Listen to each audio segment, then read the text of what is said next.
संभल का सियासी दंगल इस वक्त काफी ज्यादा तेज है। बीजेपी का आरोप है कि समाजवादी पार्टी हो चाहे कोई भी विरोधी दल मुस्लिम वोट बैंक के लिए संभल को सियासी पर्यटन का केंद्र बनने में जुटी हुई है।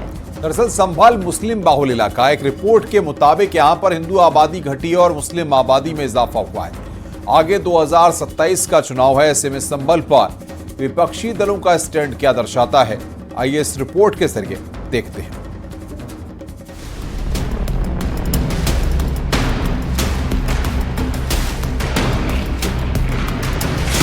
बार खुदाई की जो बात कर रहे हैं अध्यक्ष महोदय, ये खुदाई जो है हमारे देश का सौहार्द, हमारे देश का भाईचारा, हमारे देश का गंगा जमनी तहजीब को खो देगा।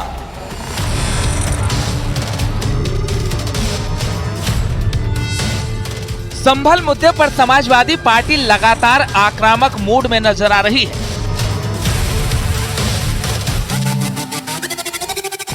पिछले विधानसभा चुनाव के दौरान समाजवादी पार्टी का प्रदर्शन अपेक्षा के अनुरूप नहीं रहा था। मुस्लिम समुदाय ने कुछ क्षेत्रों में सपा की जगह एआईएमआईएम और आजाद समाज पार्टी जैसे अन्य विकल्पों की ओर रुख किया था। तो क्या समाजवादी पार्टी इसलिए संभल मुद्दे को जोरदार तरीके से भुनाने में जुटी है, जिससे 27 के चुनाव में मुस्लिम वोटों का ध्रुवीकरण हो सके? संभल हिंसा के बाद समाजवादी पार्टी के राष्ट्रीय अध्यक्ष अखिलेश यादव का रुख बेहद आक्रामक नजर आ रहा है।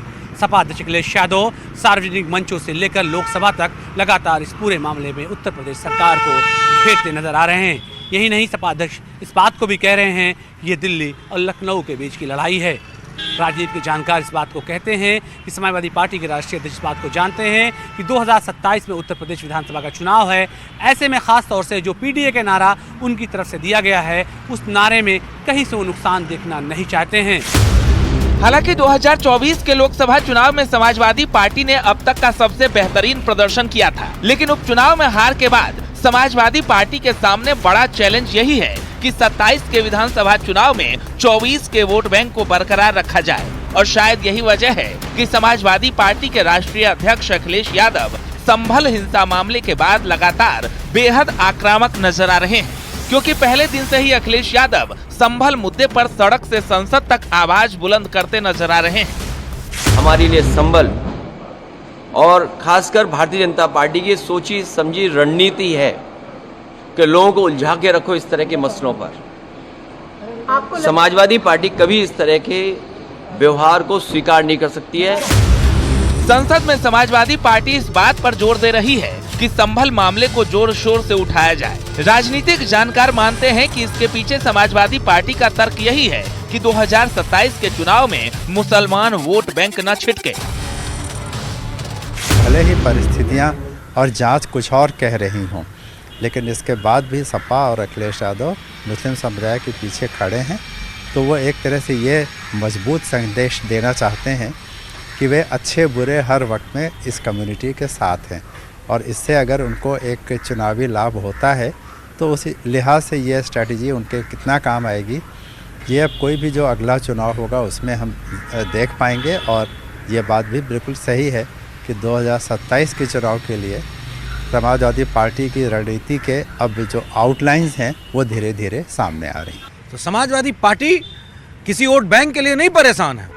अगर ये 5 मुस्लिम समुदाय के अलावा 5 ब्राह्मण ठाकुर मरते निर्दोष, तब भी समाजवादी पार्टी ये बात कहती। इसलिए कम से कम राजनीतिक बात तो कही जाए, विपक्ष के दायित्वों का निर्वहन करने वाली बात तो कही जाए, लेकिन ये बिल्कुल ना कहा जाए कि हम अपने वोट बैंक के लिए परेशान हैं।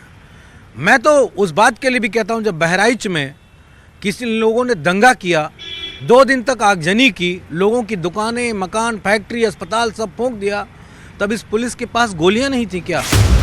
समाजवादी पार्टी इस बात को बखूबी जानती है कि पश्चिमी उत्तर प्रदेश से लेकर पूर्वांचल तक में 15% से ऊपर फैला हुआ मुस्लिम समाज अगर समाजवादी पार्टी से मुंह फेरता है तो उनके लिए 2027 की राह बहुत मुश्किल हो जाएगी। संभल की बात करें तो करीब 48% मतदाता मुस्लिम है। ऐसे में उनकी कोशिश है कि इस वोट बैंक को अपने साथ रखा जाए, और यही वजह मानी जा रही है कि अखिलेश यादव संभल पर बीजेपी को संभलने देना नहीं चाहते। पिछड़ा, दलित, अल्पसंख्यक वोट बैंक को लेकर वो आगे चलना चाहते हैं और उन्हें इस बात का शक है कि अगर संभल मामले में लगातार वो आक्रामक नहीं रहे तो अल्पसंख्यक वर्ग कहीं उनसे बिदक ना जाए। कैमरा पर्सन उपेंद्र के साथ अलाउद्दीन, न्यूज़ 18 लखनऊ।